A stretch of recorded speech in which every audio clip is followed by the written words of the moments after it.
കൊച്ചി കായലിലേക്ക് മാലിന്യം വലിച്ചെറിഞ്ഞ പിന്നണി ഗായകൻ എം.ജി. ശ്രീകുമാറിന് 25,000 രൂപയുടെ പിഴ ചുമത്തി. മുളവുകാട് പഞ്ചായത്ത് അധികൃതരാണ് 25,000 രൂപയുടെ പിഴ നോട്ടീസ് അയച്ചത്. കൊച്ചി കായലിലേക്ക് മുളവുകാട് പഞ്ചായത്തിലെ വീട്ടിൽ നിന്ന് മാലിന്യപ്പൊതി വീഴുന്നത് ഒരു വിനോദസഞ്ചാരി മൊബൈൽ ഫോണിൽ പകർത്തി മന്ത്രി എം.ബി. രാജേഷിനെ ടാഗ് ചെയ്ത് വീഡിയോ പോസ്റ്റ് ചെയ്തിരുന്നു. വീഡിയോ ദൃശ്യവും ദിവസവും സമയവും സ്ഥലവും പരിശോധിച്ച് പഞ്ചായത്ത് അധികൃതർ എം.ജി. ശ്രീകുമാറിനെതിരെ നടപടിയെടുക്കുകയായിരുന്നു.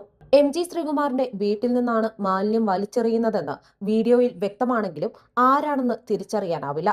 പൊതുസ്ഥലത്ത് മാലിന്യം വലിച്ചെറിയുന്നതുമായി ബന്ധപ്പെട്ട പരാതികൾ അറിയിക്കുവാനുള്ള സർക്കാരിന്റെ വാട്സ്ആപ്പ് നമ്പറിലേക്ക് തെളിവ് സഹിതം പരാതി നൽകിയാൽ നടപടി ഉണ്ടാകുമെന്ന് മന്ത്രി മറുപടി നൽകി.